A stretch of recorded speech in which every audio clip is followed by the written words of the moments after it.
agbára Oòduà, ilé agbára Oòduà, ilé agbára Oòduà. Mo kí gbogbo wa nínú yàrá yìí o, mo kí pírẹsidẹ́ǹtì, mo wá fi pírẹsidẹ́ǹtì mo fi kí gbogbo ilé pátá, ọlọ́run ní jẹ́ ó bàjẹ́. Mo kí bàbá mi Fákọ́ládé, agara ò ní dá yín o. Ire Oòduà tá ń lé ọlọ́run ajó tó wà lọ́wọ́ o. Mo kí gbogbo wa pé àkúṣẹ́ takuntakun ni ọmọ yín náà ni Àfáà Màrúfù ìmọ̀ olópin láti ìlú Ìjẹ̀rò Èkìtì, ọlọ́run ní jẹ́ ó bàjẹ́. Ẹ dákun ẹ̀bẹ̀ tí mo fẹ́ bẹ àwa mùsùlùmí inú ilé ni pé ẹni tí ọlọ́run bá fún lágbára, wàláhì gẹ́gẹ́ bẹ́ẹ̀ mi ọlọ́run ti sọ fún mi ni, ẹni tọ́lọ́run bá yọ̀ǹda fún, ẹ jẹ́ ká gbààwẹ̀ Wednesday, Thursday and Friday.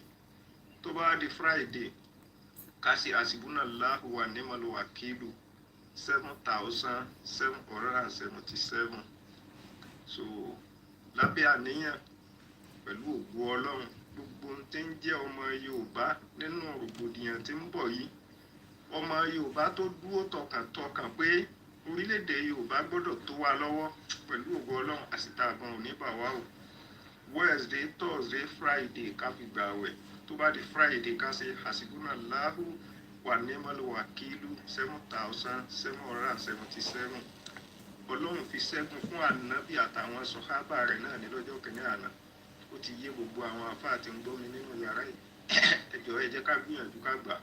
Pẹ̀lú ògo ọlọ́run, pẹ̀lú ògo ọlọ́run, àgbo wa ní òde adìẹ àwọn ọ̀tá, Masha Allah. So mo kí gbogbo ilé o, Oòduà ó gbè wá o, kò ní gbé ọ̀dàlẹ̀. Orílẹ̀-èdè kàgbéga kàgbéga kàgbéga ìgbàgbọ́ bàtí bẹ̀rù kàṣiṣẹ́ kàṣiṣẹ́ kàṣiṣẹ́ ìṣọ̀kan ìkẹjẹ tẹ̀síwájú ọ̀pọ̀ ire àti ọmọ Odùduwà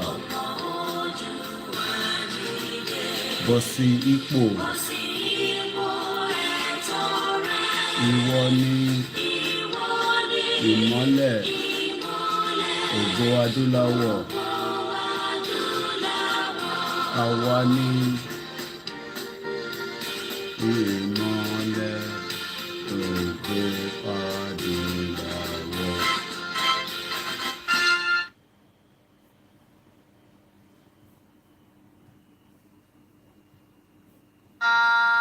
Mo fẹ́ gbòmìnira, máa gbòmìnira, mo fẹ́ gbòmìnira, ìwà ọ̀tẹ̀ ìrẹ́nijẹ èyí ò dá, máa gbòmìnira, mo fẹ́ gbòmìnira.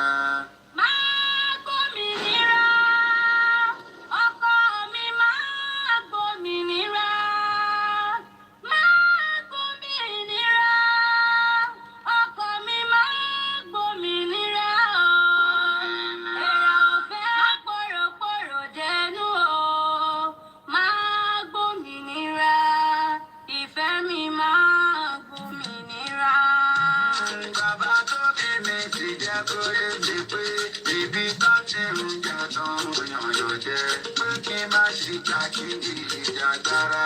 Èyí tó dé tilẹ̀ bàbá mi o, ilẹ̀ Yorùbá ò kò gbọ́dọ̀ parun. Ilẹ̀ Yorùbá kò ní parun, bàbá kú tó sì máa wà ní mọ̀tàmọ́tà là máa kíkanjú, akíkanjú tó mọ̀jà tí ó mọ̀ta, irú wa máa gbógun lọ ní. Kò sí kú lójú mi, aya mi, àìmọye ogun tí mo jà lájàyè, lọ́pọ̀ kan balẹ̀ kò ṣe nǹkan kan. Ikú mi ò sí lọ́wọ́ ènìyàn, àfi délé tó máa rè bá lọ́jọ́ tí. Olówó orí mi ò ṣe pẹ̀lẹ́ o, ìjà yìí kì í ṣe tènìyàn. Bó ti mọ̀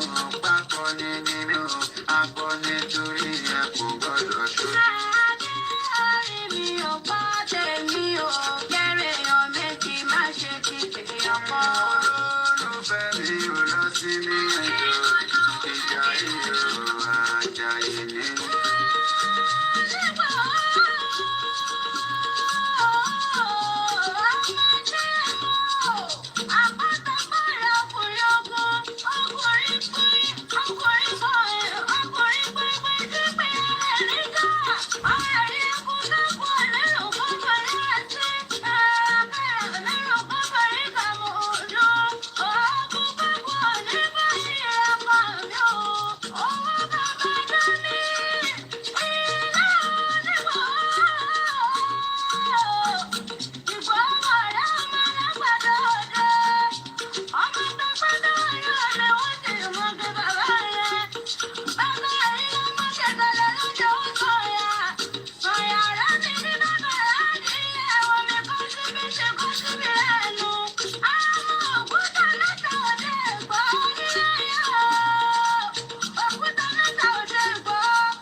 Well, and a very good morning, mo kí gbogbo wa níbikíbi tí ẹ bá ti láǹfààní tí ẹ ti ń gbọ́ wa tí ẹ ti ń wò wá. Mo kí wa pé a kú bójú ọjọ́ ṣe rí ní ibikíbi tí ẹ bá wà nítorí pé tí a bá wo ojú ọjọ́ ó yàtọ̀ síra wọn. Tí bá wo Japan, àwọn wà ní aago 4 ó kọjá ìṣẹ́jú 10 ó ń lọ bí 15 minutes ìyẹn ní Japan lọ́sàn-án. Tí bá lọ sí Toronto, àwọn wà ní òru ní aago 4 náà ó kọjá ìṣẹ́jú maybe 1/4. Tí bá lọ sí New York, àwọn wà ní aago 4 òru ó kọjá ìṣẹ́jú 10. Tí bá lọ bẹ́ẹ̀ káàkiri, a rí pé oríṣiríṣi aago náà ló wà káàkiri gbogbo àgbáyé. Tí bá lọ bẹ́ẹ̀ tí mo wo gbogbo àgbáyé ní London níbi tí èmi wà, aago 9 òun ló ṣe kọjá bí aago 10 náà fẹ́ kọjá aago 10 bí 10 minutes past. Mo kí gbogbo alẹ́ nǹkan sí níbikíbi tí Elédùmarè ní ká wà. Èmi á máa sọ ní gbogbo ìgbà pé kò sí bó ṣe lè le koko tó bí ojú ẹja lọ́kàn gbogbo ẹ̀yin tí ẹ̀ ń gbọ́ ìròyìn ayọ̀ pé Yorùbá Nation ó fẹ́ dé táwọn wò báyìí. Ọ̀pọ̀lọpọ̀ awuyewuye tí a máa ń gbọ́ nígbà tí a bá lọ fún bí weekend, especially tí mo bá ṣe program, a máa dàbí ìgbà tó jẹ́ pé ilẹ̀ Yorùbá tá à ń sọ yìí kò ní wáyé. Àmọ́ kinní kan ẹ má bínú pé mo ní láti sáré send kankan tí wọ́n fi tó mi létí nísìn tó dẹ̀ ṣe pàtàkì torí àwọn iṣẹ́ tí à ń ṣe tí ẹ fi rí wa ní weekend. Ẹ má bínú. Nítorí pé kó bá àdá náà òun kúkú ni gbogbo wa sọ pé ká dá dúró gẹ́gẹ́ bí orílẹ̀-èdè. Torí kó tó bá jẹ́ pé Nàìjíríà ń ṣiṣẹ́, probability wà pé tá bá tẹ̀lé ká dá dúró, ọ̀pọ̀lọpọ̀ á fún wa ní argument pé a ní right láti sọ pé ká dá dúró since tó jẹ́ pé Nàìjíríà ń ṣiṣẹ́ fún èèyàn kọ̀ọ̀kan nínú wa.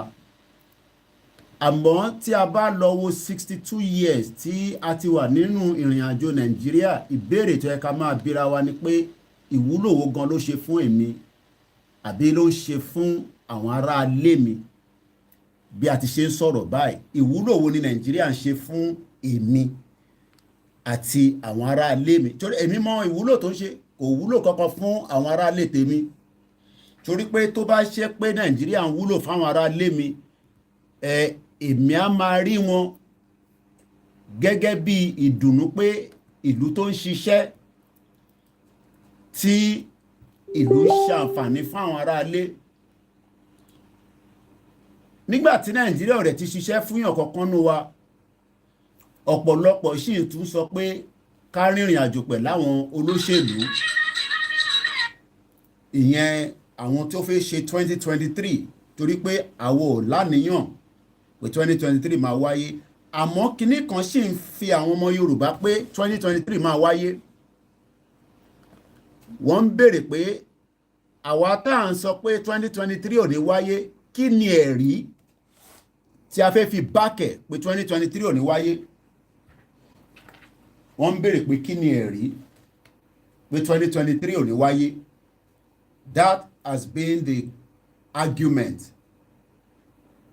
pẹ̀lú àwọn tí wọ́n ń gbọ́ wa àwọn ọlọ́gbọ́n àtònílàákàyè dẹ̀ ló ń gbọ́ wa káàkiri gbogbo àgbáyé olúkálukú dẹ̀ ń gbọ́ ní bó ṣe wọ́n àti pé ẹlòmíì ń gbọ́ nígbọ́ pé ìrìn àjò yìí ó ṣeéṣe pé kó má wá sí ìmúṣẹ ọ̀pọ̀lọpọ̀ tẹ̀ ní tó bá máa wá sí ìmúṣẹ kò lè jẹ́ nínú ọdún yìí nítorí pé àwọn ò rí ẹ̀rí bó máa wá sí ìmúṣẹ nínú ọdún yìí torí gbogbo oríṣiríṣi nǹkan tí àwọn ń gbọ́ lọ́tún lósì lórí ìrìn àjò yìí. Ìbéèrè àkọ́kọ́ ni pé ǹjẹ́ àwa fúnra wa tí a sọ pé à ń gbọ́ gbogbo ìròyìn ayọ̀ pé Yorùbá fẹ́ dá dúró ǹjẹ́ àwa gan kọ́kọ́ ní ìgbàgbọ́ lórí ìrìn àjò yìí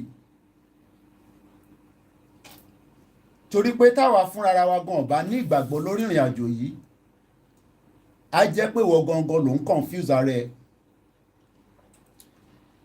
bíyàn bá gbọ́ program oríṣiríṣi tí ìgbàgbọ́ tiẹ̀ bá dúró pé ìrìn àjò tí a wà nínú ẹ̀ á máa lọ wẹ́dà ti tẹ̀mí àbí ti tara pé ìrìn àjò tí a kó sínú ẹ̀ tí a sọ pé a fẹ́ dá dúró yìí nígbà tí a bá gbé lọ tí a bá gbé yẹ̀wò tí a wò lọ́tún tí a wò lósì ìwọ fúnra rẹ̀ gan gbọ́dọ̀ fi ẹ̀mí bá lọ pé ǹjẹ́ kínní máa bọ́ sí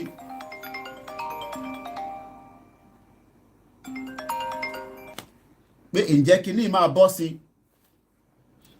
bọ̀ tí wọ́n gan ò bá jẹ́ kí ẹ̀mí ẹ sọ fún ẹ pé kínní máa bọ́ sí there will also be probability that wàá máa wò lọ́kàn pé kò lè bọ́ sí so irú àwa tí a wà adamant tí ọkàn wa balẹ̀ tí kò ń ṣe pé a gbé kúnkúṣe àbí kúnkúṣì sára bó tí ọkàn wa balẹ̀ pé ìrìn àjò Yorùbá nation ó ti bọ́ sí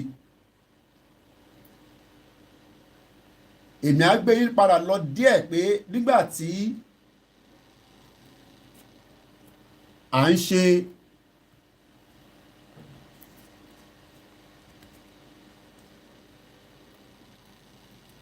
nígbà tí ẹ má bínú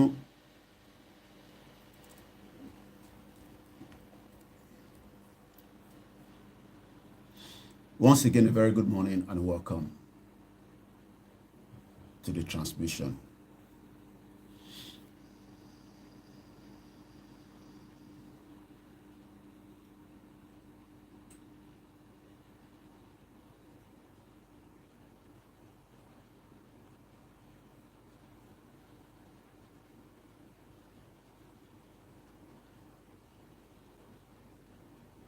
Once again, mo kí gbogbo wa níbikíbi tí ẹ bá ti ń gbọ́ mi, tí ẹ ti ń wò mí. My name is Olami Koiki, and today is the 17th, Monday.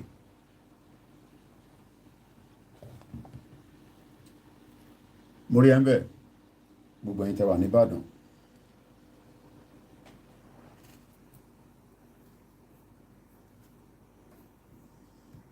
Lákọ̀ọ́kọ́,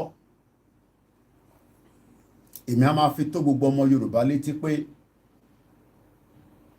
bàbá wa Chief Sunday Igboho ó ní ìgbàgbọ́ lórí bàbá wa Professor Banji Akintoye láì ṣeyèméjì. Ẹ gbọ́ mi dáadáa. Chief Sunday Adéyẹmọ ìgbàgbọ́ tó ní sí bàbá wa Akintoye kò wà diluted, and it is confirmed.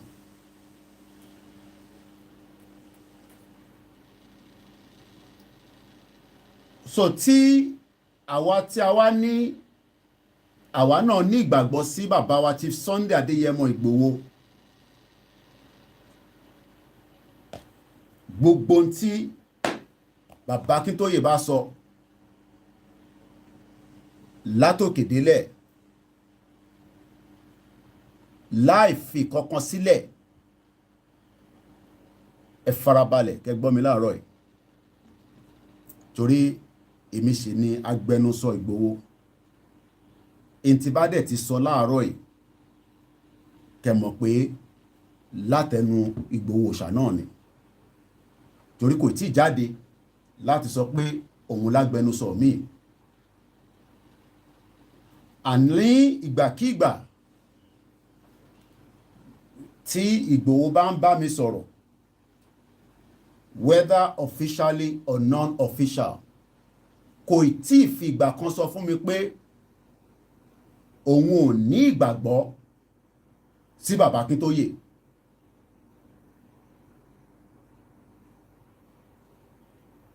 So gbogbo ẹ̀yin tí ẹ bá wá ń sọ pé ẹ fẹ́ràn Ìgbòho, whether fún ìdí kan àbí ìdí kejì, ẹ sì tún dáùtì bàbá Akintoye, á jẹ́ kó kù díẹ̀. Mo sọ, mo fi the power of authority tí Ìgbòho fún mi ni mo fi ń sọ̀rọ̀. Ìgbòho sọ pé ibi tí bàbá Akintoye bá dúró sí lòun dúró sí láì ṣeyèméjì.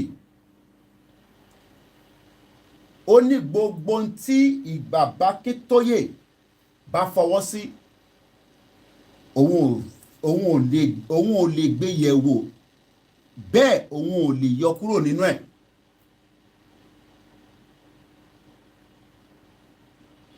Àmọ́ nítorí pé bí làákàyè àwa ọmọ Yorùbá ṣe pọ̀ tó, bí a ti ṣe ń wo oríṣiríṣi ọ̀nà tí à ń wò lórí ìrìn àjò yìí, bàbá Akintoye tó jẹ́ bàbá wa náà, gbogbo ohun tí Ìgbòho bá fọwọ́ sí làwọn náà fọwọ́ sí, láì gbé yẹ̀wò, láì yọ kúrò nínú ẹ̀.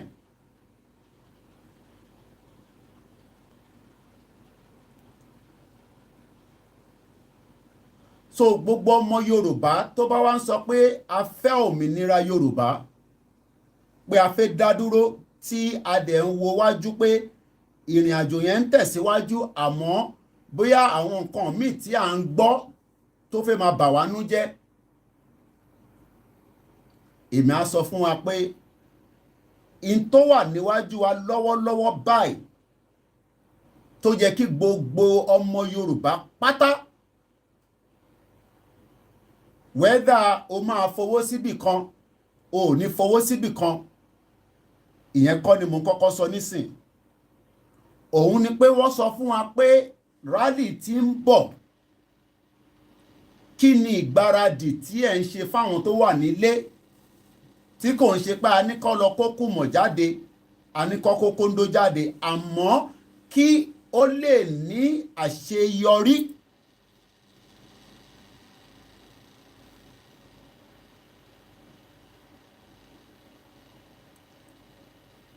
Torí pé tí a bá fẹ́ jẹ́ kí rally tí bàbá Akintoye tó ń sọ̀rọ̀ lé lórí, tí Ìgbòho ń sọ̀rọ̀ lé lórí, tí Ìyá Onítìrí sọ̀rọ̀ lé lórí, tí gbogbo ọmọ Yorùbá ń fọkàn sí pé ó ti dé tán, ó ti kù èmi, ó kù ìwọ, tí àṣeyọrí yẹn ṣe máa bọ́ sí. Àmọ́ ẹ̀yin ọmọ Yorùbá ẹ má bínú pé òwe yẹn lè má lọ bí ṣe lè pa, à ń fi làpálàpá sílẹ̀, nǹkan mi là ń lé. Torí pé tí wọ́n bá pe rálì tí a bá fún gbogbo ohun tó yẹ kí ó tọ́ kó yẹ kí rálì yẹn fi lè ní àṣeyọrí, tí a bá fún ní oúnjẹ, a jẹ́ pé gbogbo ohun tí Ìgbòho náà ń fẹ́ ṣe à nífẹ̀ẹ́ sí. A kàn ń fi ẹnu pé kí Ìgbòho kó jáde. Torí pé èmi ò tí ì gbọ́ lẹ́nu in tí bàbá Akíntóyè sọ pé kò ní sí rálì. Bẹ́ẹ̀ mo ò tí ì gbọ́ lẹ́nu Ìgbòho pé kò ní sí rálì. So nígbà tí wọ́n sọ pé rálì ń bọ̀, tí ó dẹ̀ kújọ́ díẹ̀, tí a nídìí láti ṣe ìkánjú tó pọ̀ jù, nítorí pé wọ́n ti fi tó wa létí ẹ̀bẹ́yìn kọ́lẹ̀ fẹ́ pè fún rálì, àwa kò fẹ́ jáde láti fi ayẹyẹ hàn fún gbogbo àgbáyé pé a fẹ́ dá dúró gẹ́gẹ́ bí ọmọ Yorùbá. Kí ló wá dé tí a tún wá ń ṣe iyèméjì?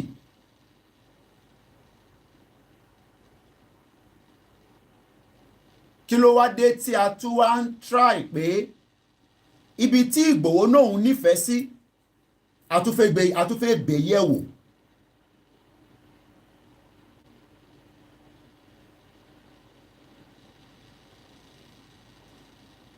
So n tí máa sọ ni pé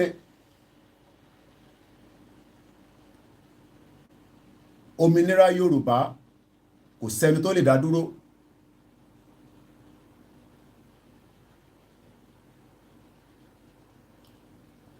Òmìnira Yorùbá pé a máa jáde fún rálì, bàbá Akíntóyè ò náà máa dá dúró, bẹ́ẹ̀ Ìgbòho sọ pé àwọn máa dá dúró.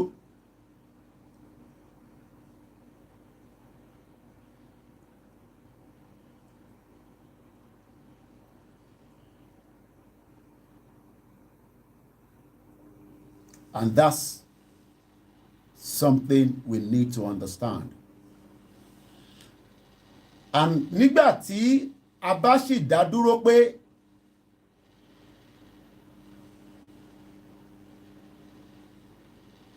òmìnira Yorùbá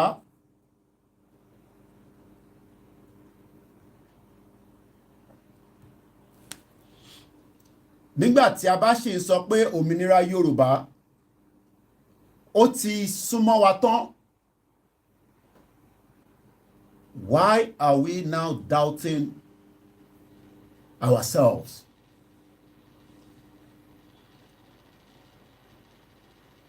Òun ni ìbéèrè tèmi ń béèrè láàárọ̀ ẹ̀. Torí in tí mo rí ni pé àwọn ọmọ Yorùbá à ń ṣe bíi tí àìtí ìfẹ́ lọ nígbà táwọn tí wọ́n tì wá lẹ́yìn sọ pé a máa jáde.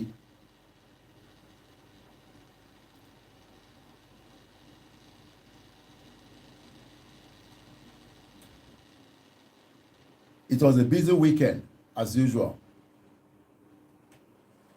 Pẹ̀lú ìpàdé àti oríṣiríṣi ìpàdé, àti tí wọ́n pè mí sí àti tí wọ́n pè mí sí. In tí mo rí ń bẹ̀ ni pé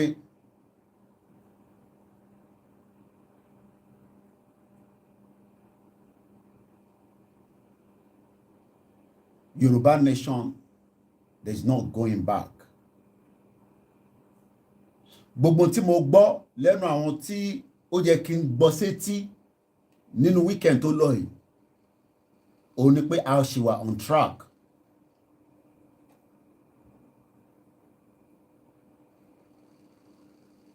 And nothing has changed. The position tí a wà is still the same. Nothing has changed. but ó dàbí ìgbà tó yẹ pé àwa tí à ń gbọ́ ètò Yorùbá Nation àwa gangan ni a ní doubting Thomas mind pé ìrìn àjò yìí kò ní sún síwájú ju bó ṣe yẹ lọ. That's all I saw over the weekend. Pẹ̀lú gbogbo àwọn tó ń pè wá pé àwọn gbọ́ báyìí àwọn ń gbọ́ báyìí bó dàbí ìgbà tí ìrìn àjò yìí ti get stalled. Ó ṣò pé gbogbo ẹni tó bá ń ronú bẹ́ẹ̀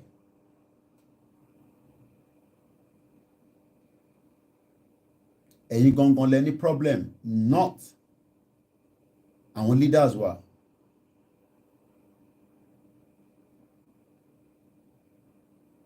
Because àwọn tó jẹ́ leader wa wọ́n ti sọ clear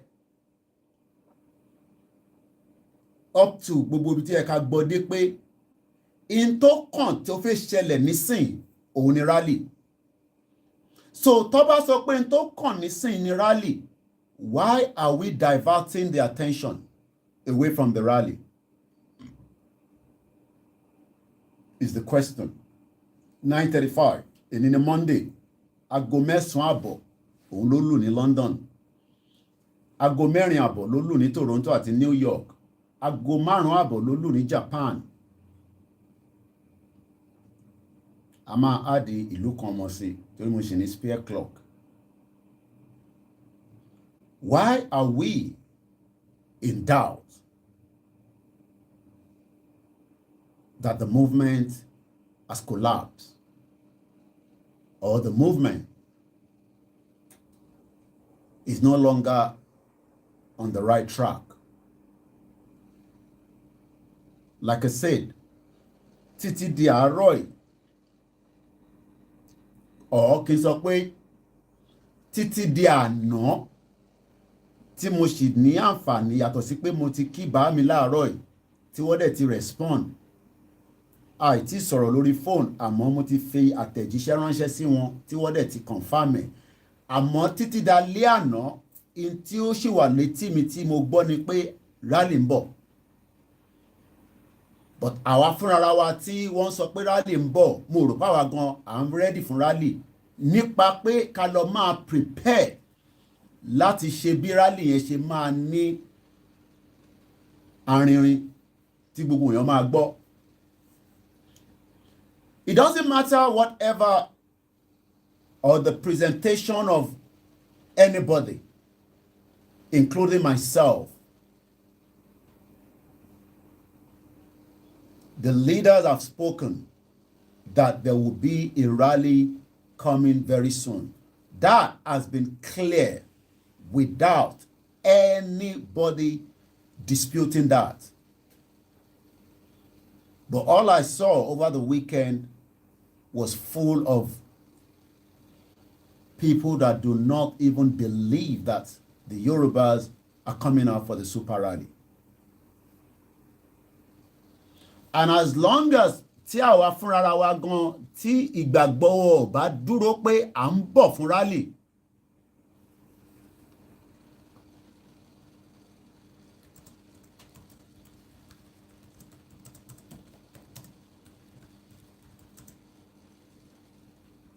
tí àwa gan fúnra wa gan tí a bá ní ọkàn tó dúró tán pé àwọn leader wa sọ fún wa pé rally ń bọ̀, it doesn't matter ìgbàkígbà tí rally yẹn bá fẹ́ dé wá bá wa.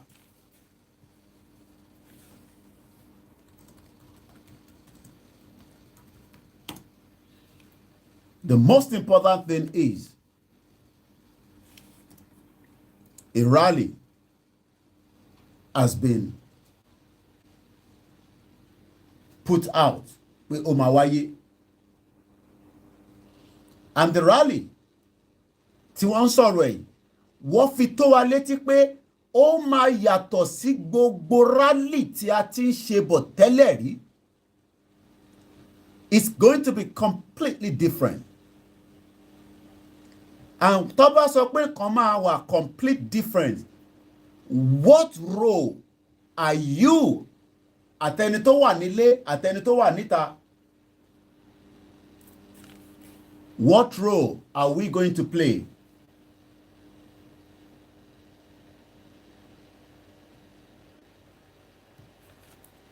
What role are you going to play yourself? Because Igboho fúnra rẹ̀ tó sọ pé òun fẹ́ lead rally tí mo dẹ̀ jáde tí mo sọ tí bàbá Akintoye dẹ̀ fi òǹtẹ̀lé lórí tí ìyá Onítìrí fi òǹtẹ̀lé lórí. Why are we now in doubt pé rally yàn ní wáyé? Regardless of whether we have not been told the date and the time, why are we? Ṣé à ń dáùtì pé Ìgbòho ò ní ṣe rally yẹn ni àbí àwọn leaders wọ́n ò ní fi àṣẹ lé lórí pé kí rally kó wáyé?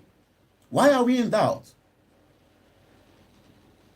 It shows that our spirit and our mind is already down even before the rally has been called.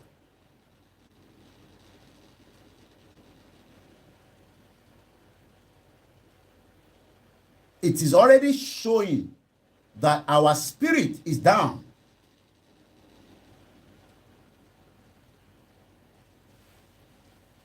Because the most important aspect of the movement now is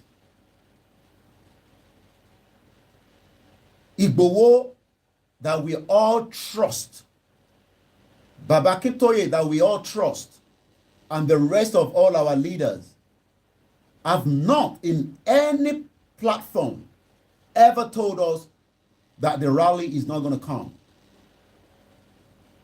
And there is still ample of time because we are just still 2 months away, regardless of whatever anybody is going to say. We are still 2 months before the end of the year.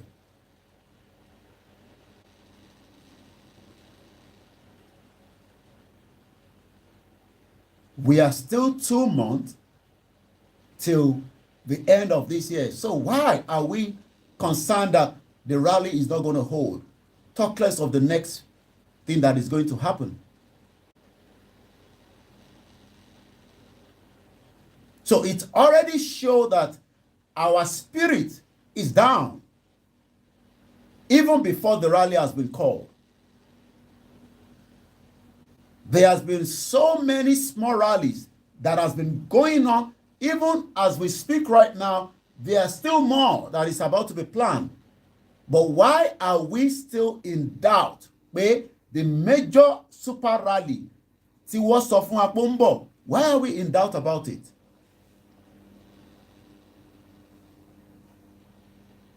When Soviet Union was going to break down or dissolve, I'm sure even as at the last month of the year to dissolve, there was probably maybe less than 5 days. Taba calculating 26th of December.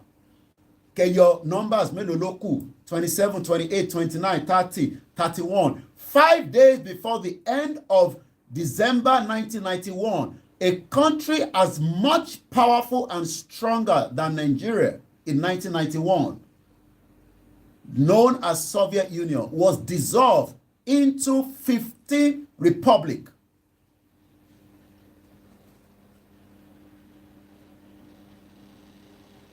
Ṣé intan sọ nísìn ni pé the trust pé àwọn tí wọ́n ní a máa ṣe rally pé ṣé kò ní wáyé là ń sọ ni? Because I don't know.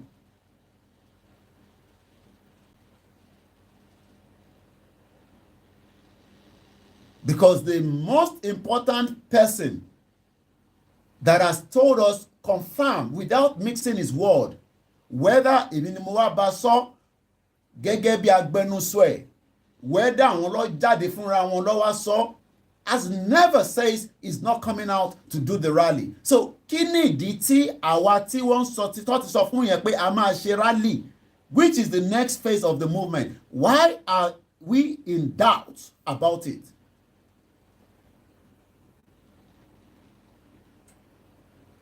It shows, as much as I can confirm, a lot of us do not have that spirit to fight for this movement. As much as we have the zeal, we are in it, but our funeral, it seems that we are not fully.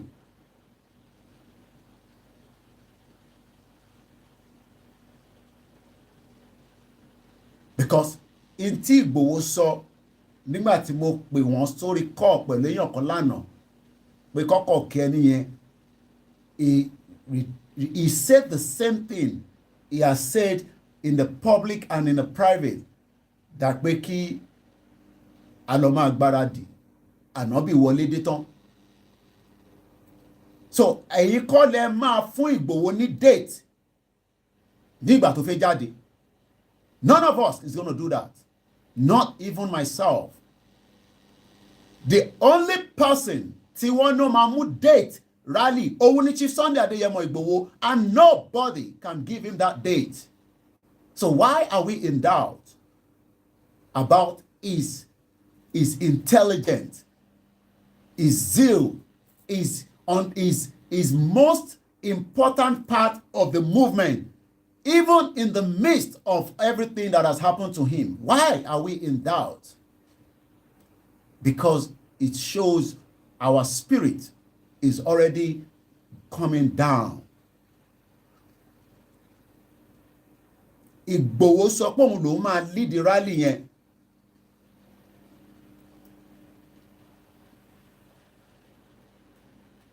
And he has not changed that otherwise. And Igboho has never in any of his saying that the rally will be held next year. I don't think I've heard him say so. Neither have I heard him say it in any platform. Whether those of you that even speak to him secretly, and you probably record him while you are thinking that you are speaking with him.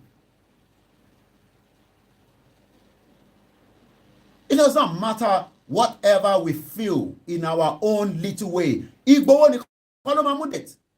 And if we are not ready to wait for him, then you can then go out and put that rally out yourself. And we will probably just call that a mega rally that is just a local one, don't you? Because as far as we're concerned, it will not be a super rally.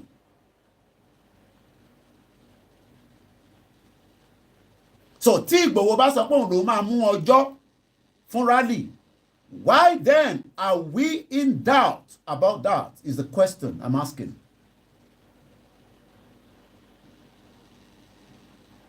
Why are we in doubt? Because Igboho is a man of his word. Kò ní sọ̀rọ̀ kó má múṣẹ. Ó náà òun máa dé Ìgàngán. Kódà wọ́n pàṣẹ láti federal pé kí Igboho má lọ sí Ìgàngán lọ́dọ̀ Sẹ́ríkì. Oh my God. Mo dúpẹ́ pé mo wà nílé nígbà yẹn. Because irú àwọn ọ̀rọ̀ báyìí kò bá má ṣe lè sọ.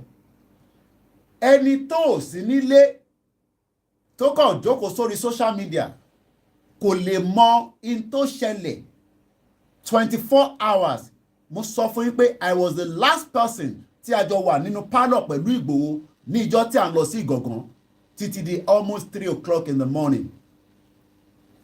And even up to that time, we were getting calls from almost every part of the world, including, most important, some of our politicians, some of our obas, begging Igboho pé kò gbọdọ̀ gbé ẹsẹ̀ kúrò nínú ilé láti lọ sí Ìgàngán. And it was crystal clear and say, bọ́n fi chain di òun, a máa dé Ìgàngán yẹn níjọ́ kejì. And each time those calls were coming in, he was telling me pé coordinator ẹni báyìí ló ṣe pè mí tán, nǹkan báyìí ló sọ. And I had the response of Igboho throughout those conversations. Even though I might not know who he's speaking with. But tí ó bá drop call wá ní ẹni báyìí, ọba báyìí ló ṣe pè mí tán. Pé kóhun sì fi ọ̀rọ̀ Ìgàngán sílẹ̀ kí wọ́n fi yanjú ẹ̀.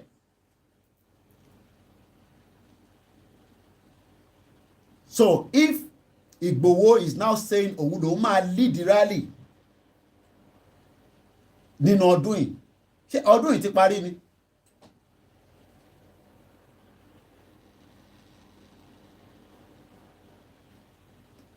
it has not complete. Mo rẹ̀ rò pé nígbà tí Ìgbòho fẹ́ jáde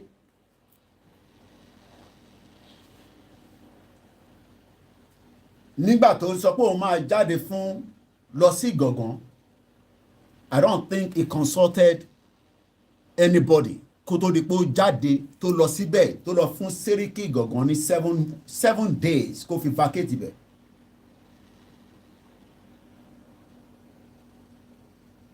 So tí a bá lè wá lọ fi sùúrù díẹ̀ sí ìwọ̀nba èyí tó kù tí Ìgbòho máa fi ṣe announcement ìjọ rally tó dẹ̀ fi tó mi létí pé tó bá ti ń kù ọjọ́ bíi mélòó òun fúnra ara òun máa ṣe fídíò jáde tí gbogbo wa máa rí pé lótìtọ́ lódodo òun ń bọ̀.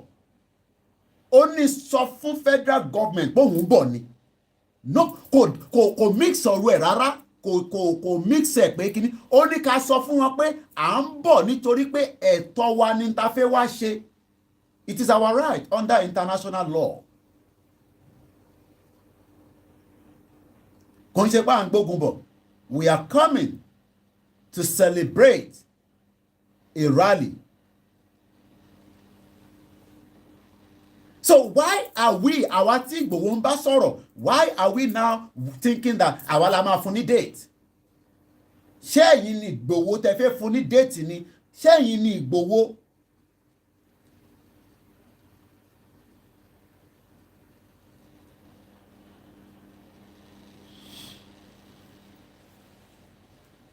So the question is, I have come out repeatedly almost every day to say that this is what Igboho is saying. But it seems a lot of us are just confused based on so many things you are hearing. And you will become more confused if you do not listen and remain focused.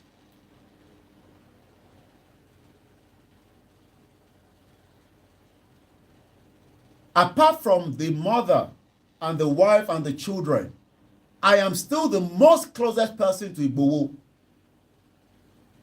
Motuso, apart from the mother, the wives, and his children, I am the next most important person that is close to Igboho.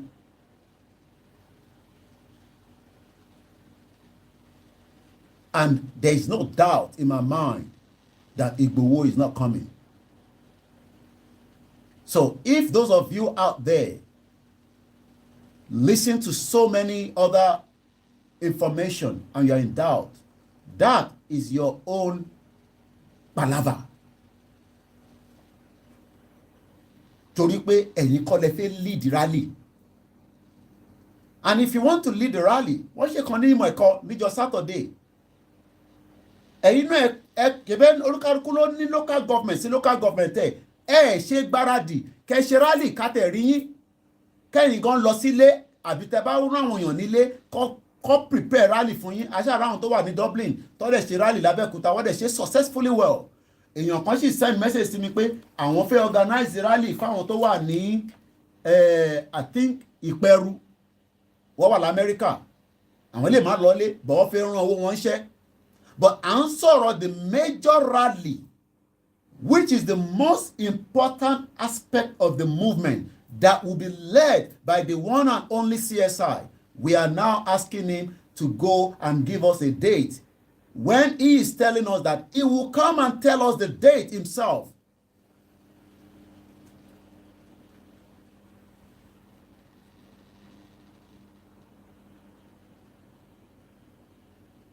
And you think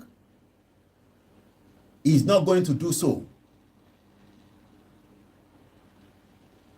Like I said, I was the last, probably maybe the wife, the day before Ìgàngán. Èmi àti wọn nìkan la gbẹ̀yìn sí pálọ̀ up to 3 o'clock in the morning. Ìgbà tó di àárọ̀ ọjọ́ tá à ń lọ sí Ìgàngán, ara wọn tó doubt Ìgbòho. Tó wá ṣe fídíò níwájú ilé Ìgbòho tó ń sọ pé ṣé ẹni tó ń lọ sí Ìgàngán náà lélẹ́yìí ẹ̀wọ̀n rẹ́rìn ẹ wòran o. Whereas Ìgbòho wà nínú ìgbàlẹ̀ tó ń gbáradì fún Ìgàngán. Kódà ààrẹ àwọn tó rí Ìgbòho tó ń mu tíì tó níṣẹ́ ẹni tó náà ń lọ lélẹ́yìí sí Ìgàngán. kábíyèsí Elédùmarè o. And we are now almost doing the same thing again. Ní tó tẹ̀ wá wà very very crucial and important in the movement tó wà níwájú wa yìí, because èyí tó ṣe important sí wa tí a fẹ́ jẹ́ kí gbogbo àgbáyé gbọ́ pé àwọn ọmọ ìran ọmọ aládé à ń béèrè fún self determination tí Ìgbòho dẹ̀ tún sọ pé òun lòun máa lead ẹ̀. We are now doubting him, trying to tell him that pé ó ti ń pẹ́ jù bó ṣe yẹ lọ. À ń sọ fún Ìgbòho pé ó ti ń pẹ́ jù bó ṣe yẹ lọ. That's exactly the message that we are passing to him. À ń sọ fún ọmọ Adéyẹmọ ìmọ́lẹ̀ Yorùbá Ìgbòho Òòṣà owó baba dami ẹkùn ọkọ̀ Fúlàní.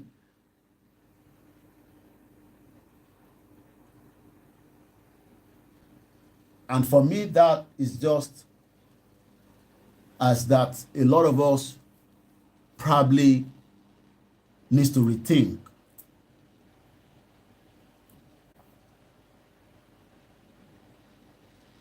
Igboho tested and trusted. Do and say.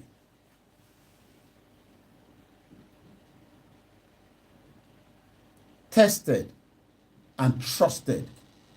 The only major important aspect that we are in right now, regardless of any other thing, is the rally.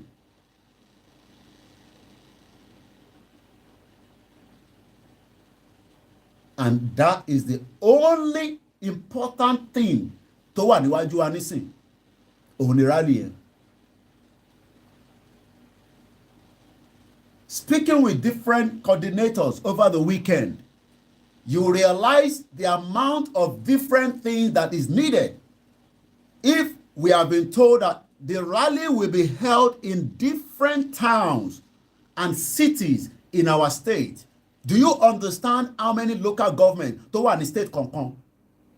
Are you preparing each of your own people on the ground towards the rally, even up to the smallest thing?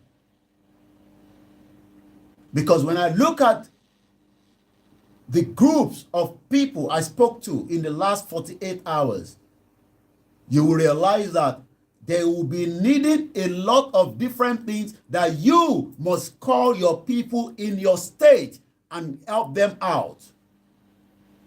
Whether from the sound system, whether from àwọn onílù tó máa lùlù, àwọn onígángan tó máa lù gángan, whatever you can do to make it a successful one. Whether first aid kit, whether whatever you think in your own mind, láti jẹ́ kí rally yẹn ní arinrin tó máa rinlẹ̀, is what we should all be working towards. But what I saw over the weekend was we are allowing our energy to be driving down because ẹ̀gbọ́n kan tó dàbí ìgbà tó yẹ pé kò tẹ́yìn lọ́rùn. But the most important thing tí ó yẹ kí etí wa náà sí nísìn gangan, tí ó yẹ kí etí wa tó focus lé lórí, òun ni pé CSI sọ pé òun ń bọ̀, and that should be a ringtone to our ears on a daily basis until he's giving us a date.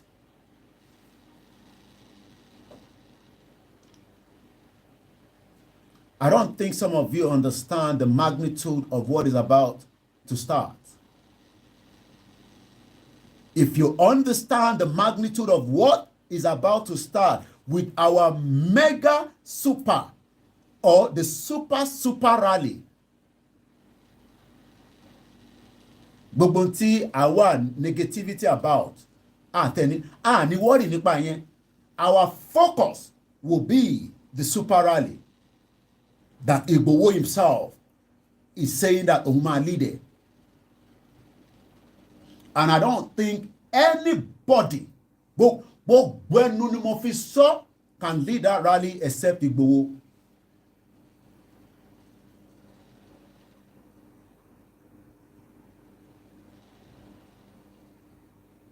Gbogbo ẹnu ni mo fi sọ láì ṣẹnukò.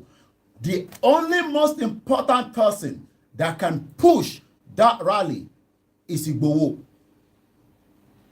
And all he needs is our prayers, continuous prayer. Kí Ọlọ́run ọba Elédùmarè kó bá wa fún ní gbogbo ohun tó fẹ́ ní ti àlàáfíà délẹ̀ dénú ẹ̀mí tí a máa fi rìnrìn àjò yẹn délẹ̀.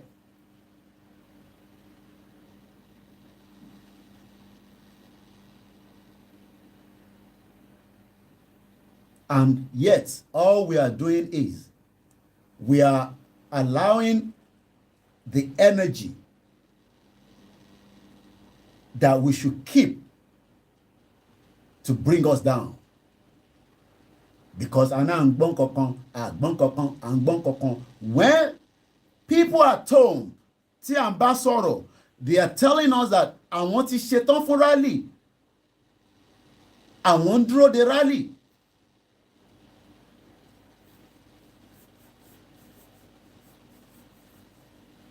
Tá bá ṣojú òpó nísìn, we will get all kind of different calls. Hey, but the most important one, which is the rally, we are not even going to be talking about that. So what is the point?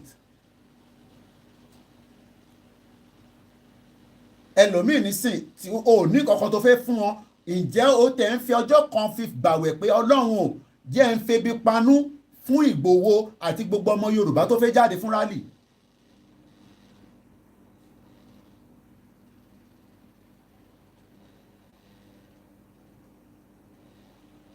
Because the most important thing in front of us right now is that the rally will be announced. That I have no doubt in my mind.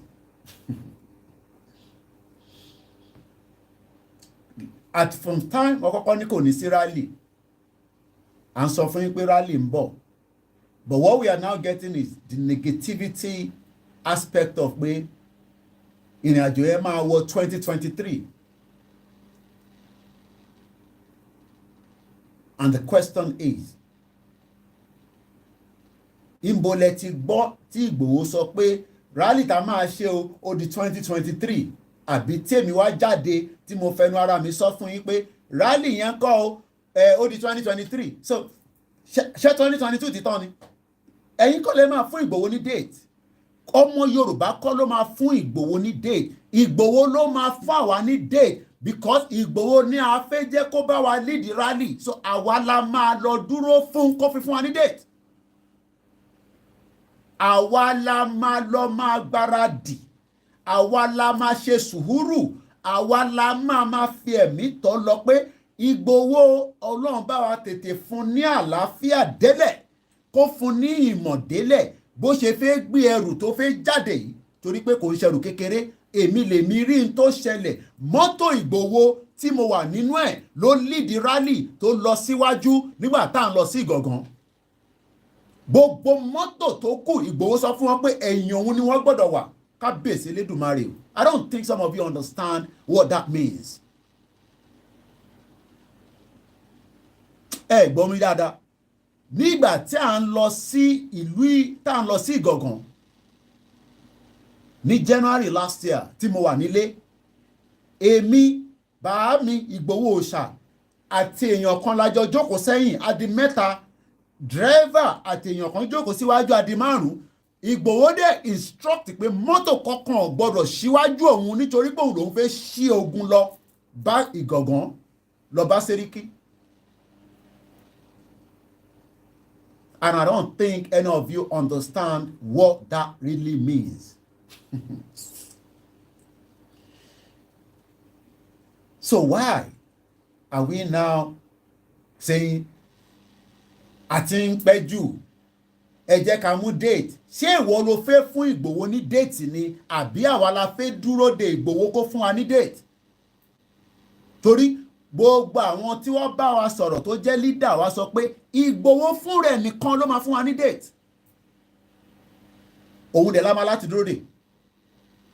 So ẹni tó bá wá náà ò lè dúró de déètì tí Adéyẹmọ Ìgbòho, ìwọ náà lè fún wa ní déètì tiẹ̀ but mega rally tí wọ́n ń ṣe ní gbogbo local government òun la máa pè é nítorí pé mo rò pé wọ́n lè pùlù mega rally tó máa ṣe ní gbogbo state simultaneously ẹnìkankan ìtì lẹ́mìí ẹ̀ gbogbo ẹnu mo fi sọ pé kò sí bó o ṣe jẹ́ kó wá sọ pé o fẹ́ pùlù mega rally lọ́wọ́lọ́wọ́ nísìnyí kò sí bó ṣe fẹ́ ṣe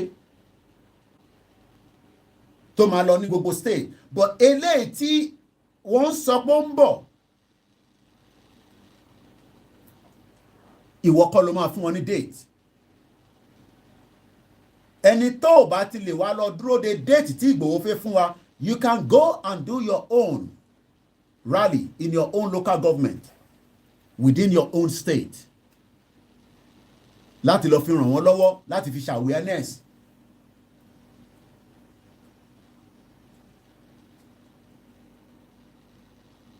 You can go and do that and let Koiki Media know, and I will give you my media and they will go with you if that's what you want.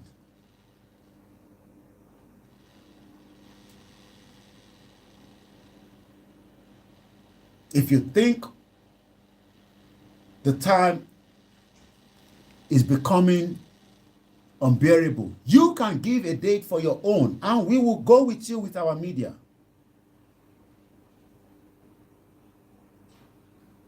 Because Igboho will not change his mind on the date that he has. Òun nìkan dẹ̀ ló mọ date yẹn lọ́kàn ẹ̀ lẹ́mìí ẹ̀. Òun dẹ̀ ló mọ̀ ìgbà tó máa fún wa ní ọjọ́ yẹn.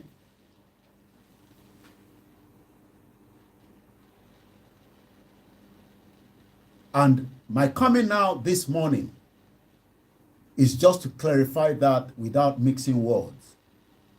If you are fed up, you can give your own date and do your own rally. Because ẹ̀yin kọ́ ni Ìgbòho.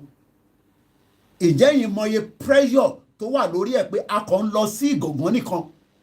I don't think some of you understand the amount of pressure that he was on just going to one particular town in Yoruba land. I don't think some of you understand that.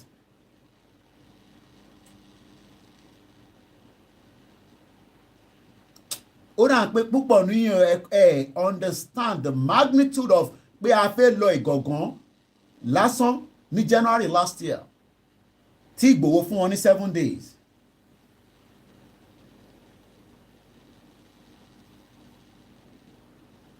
I don't think some of you knows the amount of security tó kó sọ́nà.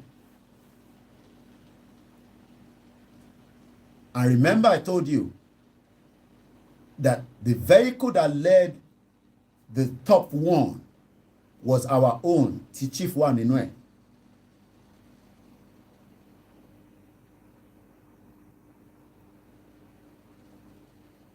And that is why at the junction we are right now, we should all stay focused.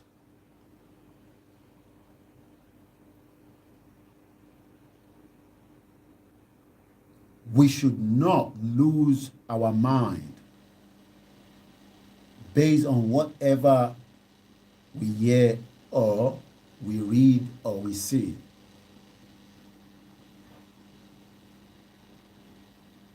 I don't think some of you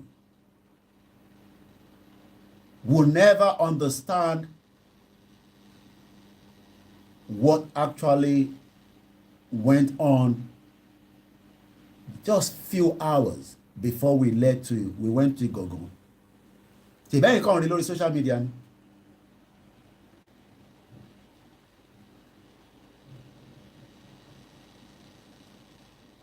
Mo rò pé púpọ̀ nínú yín mọ in tó ṣẹlẹ̀ níjọ́ tá à ń lọ Ìgàngán.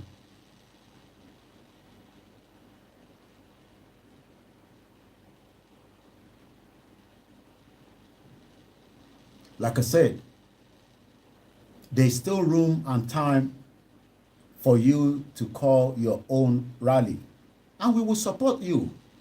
Tó bá jẹ́ pé owó lẹ need, à raise owó kẹfì ṣe. But the super rally that we are expecting, only Chief Sunday Adeyemo, CSI, will confirm the date. And nobody has the right to give him the date or push him. He will give us the date, so we all just have to go and sit and wait for him to release the date. And I have no doubt in my mind that the result is getting closer. I won't say more than that. I remember, I always say, the last outing in a very bitter winter. I don't think some, I don't think Otutu in UK, Otutu in America, Otutu in Japan. I don't think some of you understand what kind of ṣòkòtò bí mẹ́ta kíyàn wọ thermal wear kó wá wọ ṣòkòtò bí méjì ó di mẹ́ta kó wọ shirt kó wọ jacket ni àwa àti àwọn ìyá àgbàlagbà lọ sí Trafalgar Square tí a lọ sọ pé free Ìgbòho. Mo wá ń wò wọ́n báyìí. Mo ní àbí kí n sọ fún wọn pé Ìgbòho máa release níjọ́ Monday. I think that was a Saturday. But nígbà tó ràn mí bẹ́ẹ̀ mo dákẹ́. Mo kàn wá ń wò àwọn èèyàn yẹn pé tí bá kọ̀ sọ nísìn pé Ìgbòho máa release níjọ́ Monday ṣe lọ́ máa ní ká tètè máa lọ́lé torí òtútù la wà nínú ẹ̀ for hours. Àpọ̀ lóòótọ́. I think tí bá ka gbogbo àwọn ta lọ bí àlá tó 20. But we stood our ground in that bitter winter. Tí ìtọ́ máa gbọ̀n tó máa ti gbẹmú ẹ lára nítorí pé inú òtútù ló wà. But I knew that Igboho will be coming out that Monday.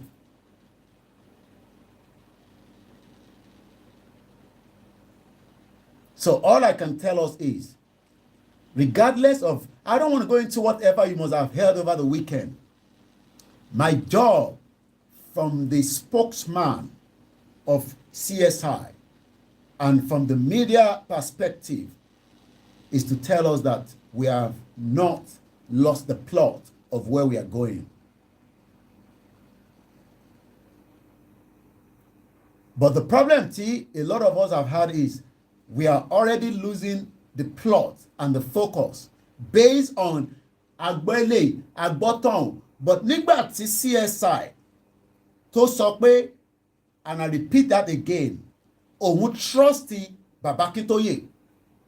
Whether you trust Baba Akintoye or not, that is everybody's individual opinion and view. You have the right to that. And nobody can take that away from you.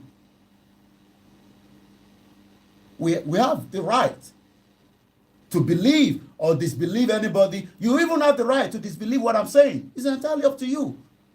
But mo rò pé o tí lọ gbọ́ ní ẹnu Ìgbòho tí o lè mú fún mi pé in tó ń sọ on behalf of Ìgbòho, oh, gẹ́ràn ọ̀jàre.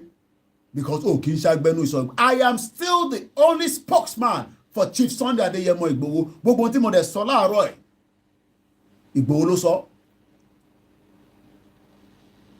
So if you have problem pé ẹ̀gbọ́n tí Baba Akintoye sọ ní bíbáyìí, ẹ̀gbọ́n ní tọ̀hún, that is entirely your view, but not the view of Ìgbòho ṣá.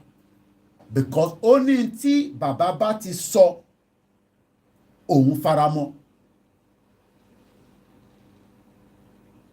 You don't have to agree with that. You have the right. Because in tí Ìgbòho sọ fẹ́mi tí mo gbọ́ sétí láti gbà tí a ti bẹ̀rẹ̀ ìrìn àjò, ẹ̀yin ò lè mọ gbogbo nǹkan tán ṣẹ̀bẹ́yàn sí nílé. Èmi mọye ìjọ tí Baba Akintoye tí wọ́n wá bá Ìgbòho nínú ilé. Mo dẹ̀ mọ àwọn ìgbésẹ̀ kankan tí a gbé tí kò ń ṣọ̀rọ̀ social media. So if anybody is now saying, tí bàbá yẹn sọ, nífẹ̀ẹ́, you have the right. But Ìgbòho ní tí Baba Akintoye bá fẹ́ lòun fẹ́. And that's all I can tell you. You don't have to believe or agree with that. That is entirely, everybody has the right. Ìyẹn ló ṣe ń pè ní right to human life. intern ní Nàìjíríà yẹn òun là ń sọ nísìn àní tí mo dẹ̀ sọ yìí Ìgbòho ló sọ because I'm the spokesman. You don't have to agree with that. Torí pé èmi mọ iye ìgbà tí bàbá Akíntóyè wá bá wa ní sókà tí a jù bí mélòó kan lọ tá wà nínú yàrá mo dẹ̀ mọ tí gbogbo wa sọ.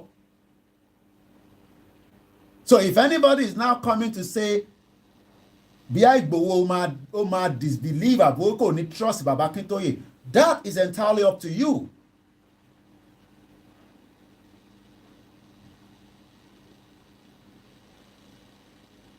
But in tí Ìgbòho sọ ni pé in tí bàbá Akíntóyè bá ti sọ tó nífẹ̀ẹ́ sí òun nífẹ̀ẹ́ sí, in tóun náà bá nífẹ̀ẹ́ sí ni bàbá Akíntóyè nífẹ̀ẹ́ sí. And as a spokesman for Ìgbòho, this is exactly what was communicated to me without any mixing word. Kò mix word yẹn. Kódà, that was part of what we discussed over the weekend. And we spent more than enough time over the weekend. I'm talking about myself and Ìgbòho láti sọ̀rọ̀. Even up to late last night. So Ìgbòho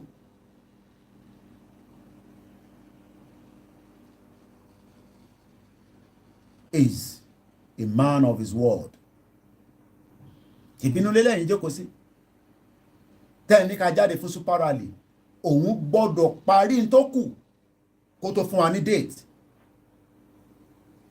So why are we not holding to that time he would call the rally so that we can have a successful outing? I remember Igangan again.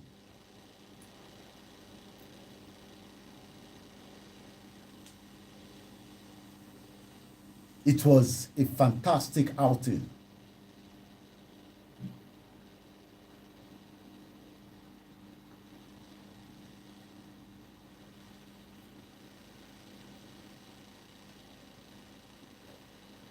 Ẹ bá a ṣe kọfí o, ẹ̀yin ará ilé wa. Tẹ́ bá wà ńbẹ̀, tẹ́ bá ń gbọ́ wa. I cannot wait for the announcement. Àwọn ogun ọ̀run gan wọ́n dúró the announcement yẹn. Ẹ̀wọ̀n pé tí bá ti ń rẹ́rìn báyìí. It's because I don't have no doubt in my mind. Májàsọ́lá kábíyèsí Ọlọ́run ọba.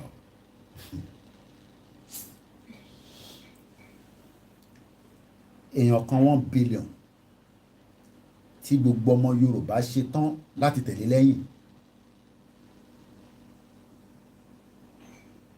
Èèyàn kan tí ó dúró tó fi ẹ̀mí ó ní Ọlọ́run ló ní ẹ̀mí òun.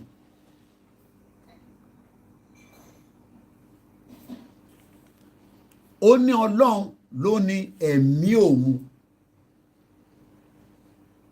I saw Ìgbòho Bamio from the time the convoy left Soka. I saw somebody else in him. That I will just leave that for your imagination. Moment tí convoy yẹn gbéra tó jáde nulẹ̀, ó ní mọ́tò kọ̀ọ̀kan gbọ́dọ̀ síwájú òun tá máa fi débi tá à ń lọ. Ó ní mọ́tò tó bá síwájú òun á jẹ́ pé ìtọ́jú ẹ̀ bá rí òun lórí kábíyèsí Elédùmarè.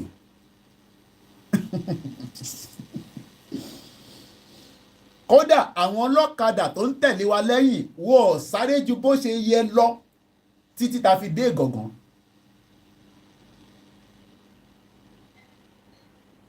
So gbogbo ọmọ Yorùbá ẹ lọ ṣe sùúrù díẹ̀ tó kù.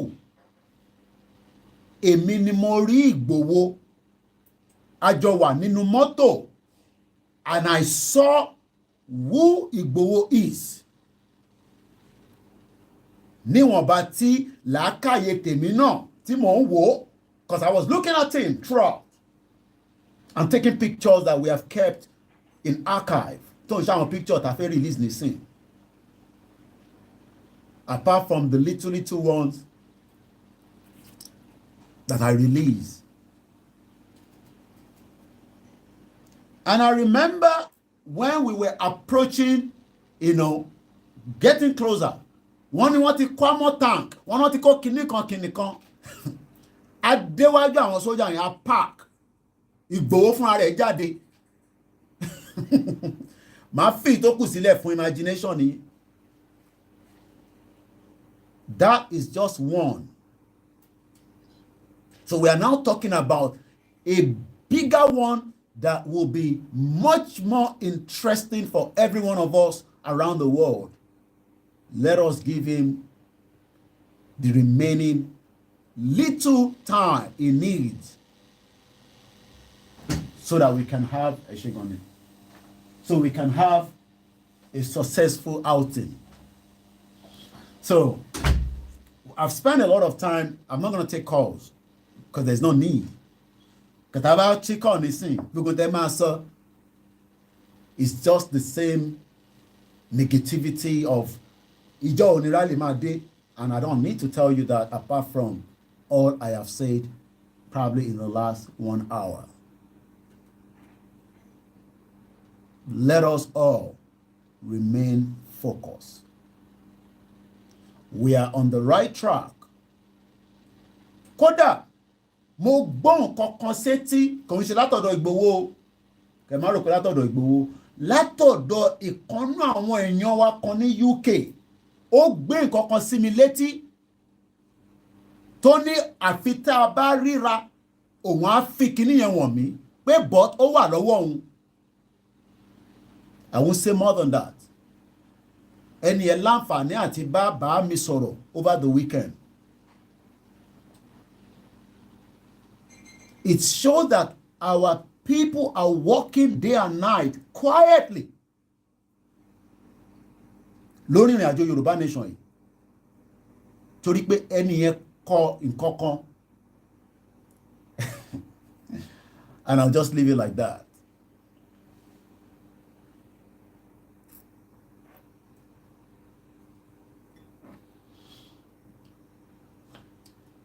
What I'm going to do, I'm not going to allow us to go into the Star Radio, so I'm going to shut the broadcast, but I'll come back later on. Money Dr. Kebiorun Kose is coming around 5 o'clock. Láti wá bá wa sọ̀rọ̀. Ẹ jẹ́ ká continue our continuation of what we are doing.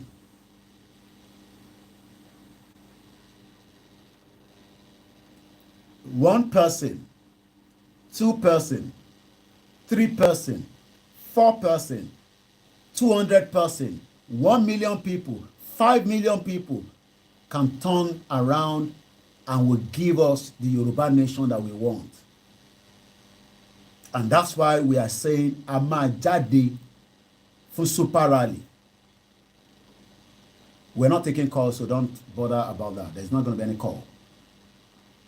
A máa jáde fún super rally.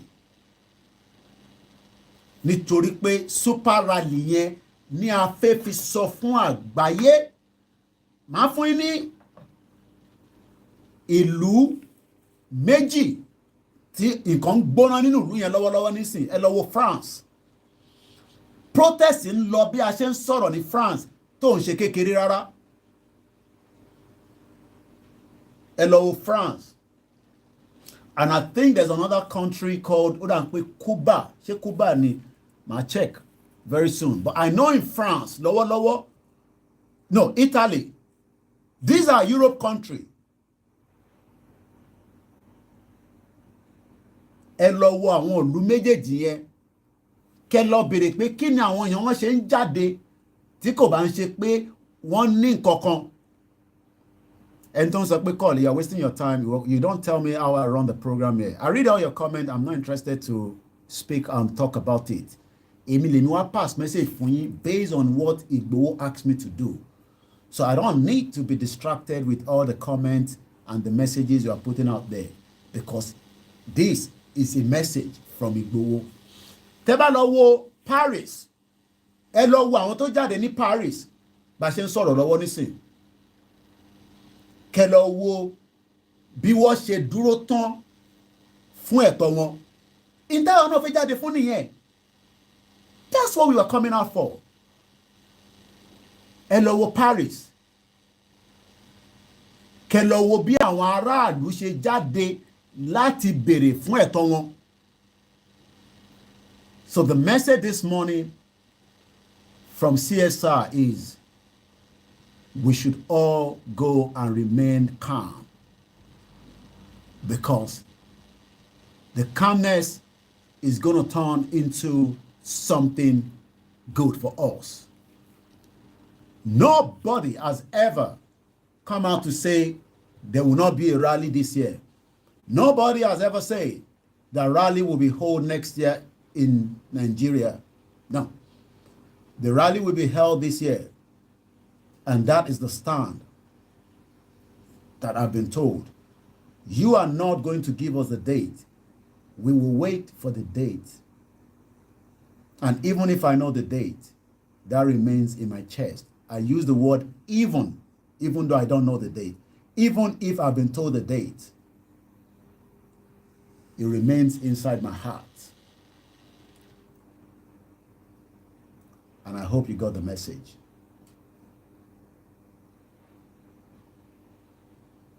That's all I can tell us this morning. And on that note,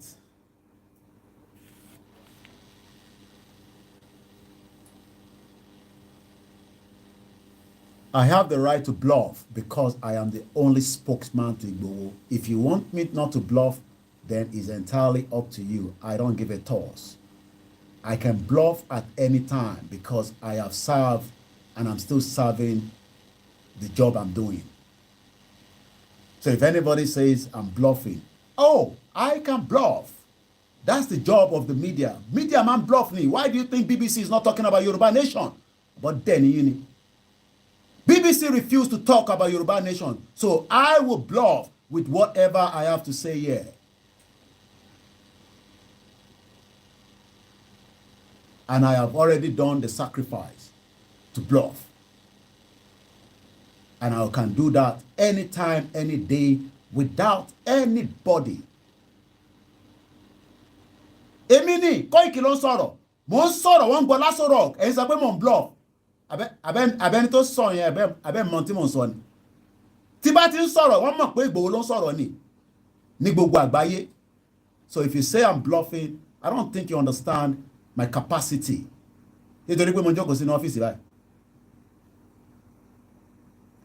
Èmi sì ni agbẹnusọ Ìgbòho. Mo tútù sọ lẹ́yìn ìyá tó bí lọ́mọ, lẹ́yìn ìyàwó ẹ̀ àtàwọn ọmọ ẹ̀, èmi nìkan ni mo súnmọ́ jù. Bye. If that is getting you angry, you will not get the right fact. You will get diluted conversation outside. Ibi by gangan látẹnu Ìgbòho ni wọ́n ti máa pick tí bá sọ lọ́ máa lọ sọ níbòmíì. Any other thing, àwọn èèyàn bá Ìgbòho sọ̀rọ̀ yàtọ̀. In tí Ìgbòho máa bá mi sọ, ó yàtọ̀ sí tó máa bá anybody sọ. So, all I've told you all is, let's remain focused. Mo ti sọ fún yín, you have the right. Gbogbo tí ó gbọ́ tẹ́lẹ̀ náà ṣe gbọ́ ní weekend èmi náà gbọ́, but we all have our right to that. But in tí Ìgbòho ní sọ fún yín lèmi sọ fún yín yẹn. Èyí tó bá fẹ́ lò ń bẹ̀, múnú ẹ̀, èyí tó bá fẹ́ lò ìjọba náà yọ dànù. That's entirely up to you. Kódà any right láti disagree pẹ̀lú Ìgbòho gan, you have the right. Interfin pè ní pé sọ̀rọ̀ sókè nìyẹn àbí any right. But don't ever tell me I'm bluffing. I have taken the risk and I'm still taking that risk. And I have the right to bluff. Because I have already taken that risk.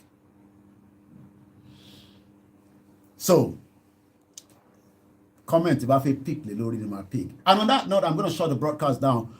bóyá tí bá parí Star Radio, I might come back. If otherwise, we will catch up later on. Ẹ fọkàn balẹ̀. Mo ní sọ fún yín pé kẹ́ ṣe kí ni, ẹ fọkàn balẹ̀. Ànábì dé tán. Ìpè tẹ́ ń béèrè fún yẹn, ó máa jáde. Àwa ni ká lọ máa gbáradì. 30 coordinators so far. Omeya to send about maybe 10. We have about 30 confirmed coordinators that are on the ground asking for different kind of assistance. Èwo lẹ́yìn fi ṣe ń bẹ̀, òun ni kẹ́ máa ronú sí. 31 àwọn ni mo kọ sí bíbá. 31 mo ì tí kọ èyí tí Omeya ṣe send sí mi láwọn tá a mọ̀ tí wọ́n ń ṣiṣẹ́ takuntakun tí a lè compensate wọn tán délẹ̀. Let us remember that gbogbo wọn náà pátápátá àtẹni tó wà níta àtẹni tó wà nílé bẹ́ẹ̀ mi ṣe máa ń sọ kò sí ìyàtọ̀ láàrin gbogbo wa. Mo wà nílùú òyìnbó kò mean privilege ni mo wà nílùú òyìnbó. Privilege ni pé a wà nílùú òyìnbó tí Nàìjíríà bá dání tó ń ṣiṣẹ́ dáadáa. Tí Nàìjíríà bá jẹ́lú tó já lálùbáríkà, ìgbádùn tó ń gbádùn nílùú òyìnbó náà ló yẹ kó máa gbádùn nílé. Tí wọ́n ní máa béèrè anything lọ́wọ́ ẹ̀. So tíyàn kan bá wá ń béèrè lọ́wọ́ ẹ̀, máa rántí pé ìlú yẹn ni ìdí tá a ṣe ń sọ pé ká pín nìyẹn. À ń pín wa kò ń sọ pé àná àfẹ́ mógun wa, a máa jáde tán. Gbogbo àgbáyé máa mọ̀ pé àwa la fẹ́ jáde. Lẹ́ǹkan sí, have a very good afternoon, good morning, good evening. Bye for now.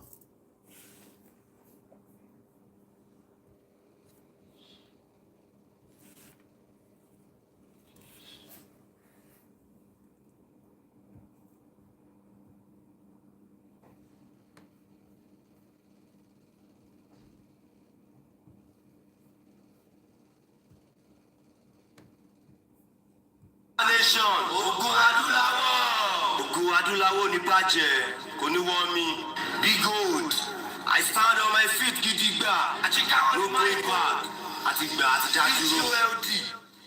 Ẹyẹ pàfilóyìnbó fún wa gbogbo aláṣìbọ̀. Má fi búrẹ́dì kó wa lọ́bẹ̀ jẹ wá tẹ́tí kẹgbọ́. Ìjọba amúnisìn nílẹ̀ Yorùbá. Àwọn òfẹ́ wọn mọ̀ kí ni wọ́n pè ní Nàìjíríà. Àti lára wọn sùn mí o. Ojú mẹ́ta ló ń bímọ. Ojú kan ló jẹ́ gbádùn nínú gbogbo ìlú ta ní ìlú Yorùbá ló ládùn. Kí ló wá dédé lẹ́wọ̀n wa tó fi jẹ gungun nínú eléyìí táwa yìí ọmọ ẹlòmíì máa bínú kú. Gbogbo ọmọ Yorùbá tó wà lájọ ẹ̀rọ ilé ìfìyà àti falẹ́tà ẹ̀yà ìgbéyàwó tipátipá ìgbépé Dubai ṣe bóun láti bá fìlà. Gbogbo ọmọ Yorùbá pátá ọmọ aládé ni wá. Mo fẹ́ kí everybody pariwo pé àṣẹrúmọ́ sọ̀rọ̀ sókè kó máa lè yẹn panu mọ́. Ìjọba amúnisìn nílẹ̀ yìí àwọn òfẹ́ wọn mọ́ Odùduwà alálẹ̀ líṣàbí gbogbo ilẹ̀ ṣàgbọ́. Ẹ̀dẹ̀ kọ́ni síta ìjọba ẹ̀dẹ̀ tuntun sílé. Ọmọ tó yẹ kó wà ní skul gbogbo wọn ló wà nílé. Ìwà bámúbámú ni mo yó mi mọ̀ pé pípẹ́ lómi. Ìbínú Ọlọ́run máa tó dé o sórí ọmọ ẹlòmíì. Yorùbá ló ní petrol gold àti kùsà. Nǹkan tó yẹ ká máa gbádùn ọpọlọlẹ̀ Haúsá. Wọ́n tún ti mú kọ́kọ́rọ́, wọ́n tún ti fi ti bọ́jà. Ọmọ olówó ló ń gbádùn wo bí àṣeyẹ tálákà.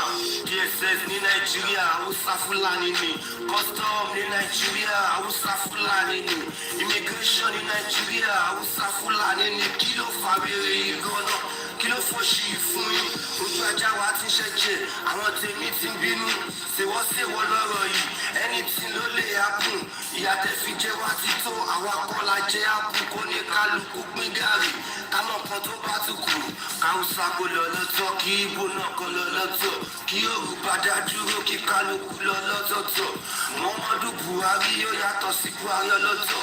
Ọmọ Yorùbá gidi ni mí, mi ò kì í ṣàkótilé tẹ̀. Ègbé ní fẹ́yẹn dìyẹ, tó ní tó kúta báwo.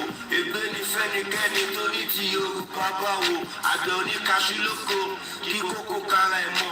Àwọn ọmọ Odùduwà gbogbo wa pátá la dára mọ̀. Àbúrò abájá Akíntóyè ẹ ṣe akíyìn o. Ṣé Sunday Igboho mi ò ní gbọ́ kú yín o. Bàbá wa Blasis Alekulodo, ọba jẹ́ gbogbo fọ̀, ilé yóò ní dáwọ́rọ́. Àrí láti ṣépè, òdìgbà tábà tún súre. Somebody ló ń balẹ̀ jẹ́, somebody ló máa tuntun ṣe. Gbogbo ẹ̀yin tẹ́ talẹ̀ Yorùbá falata kìlọ̀ náà. Ẹ̀yin tẹ́ bá wa tún ṣe, kò fọlọ́run kẹ́yìn náà.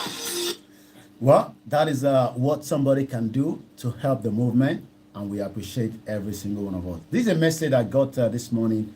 Let's continue to praise, let's continue to worship, and we will get to where we are going very soon. And after this, I'll play the anthem. Okay, I might play this one. Family one. Let's get that up. Hopefully it's loaded. And then I'll close the broadcast. We go. You join me on Star Radio UK if you can at 11 o'clock for the morning update.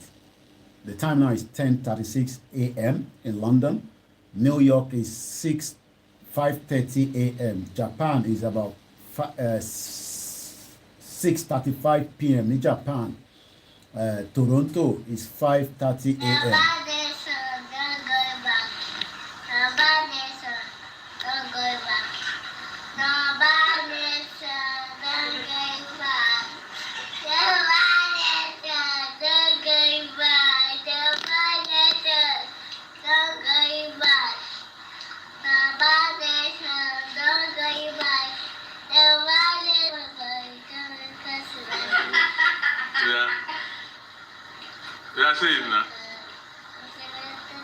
Sunday Igboho ìjẹ́rẹ́ ń tẹ̀síwájú àwọn Oòduà no going back. That's my baby. No going back. Come down there. Come down. Yorùbá nation. Sunday Igboho.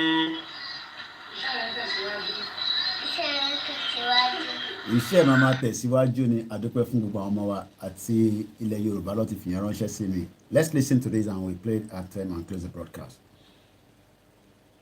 Ilé agbára Oòduà, ilé agbára Oòduà, ilé agbára Oòduà. Mo kí gbogbo wa nínú yàrá yìí o, mo kí pírẹsidẹ́ǹtì. Mo wá fi pírẹsidẹ́ǹtì mo fi kí gbogbo ilé pátá Ọlọ́run ní jó bàjẹ́. Mo kí bàbá mi Fákọ́ládé, agara ò ní dá yín o. Ire Oòduà tá ń lé Ọlọ́run ajó tó wà lọ́wọ́. Àṣẹ. Mo kí gbogbo wa pé àkúṣẹ́ takuntakun. Mi ọmọ yín náà ni àfáàmà rúfìmọ̀ olópin láti ìlú Ìjẹ̀rò Èkìtì. Ọlọ́run ní jó bàjẹ́.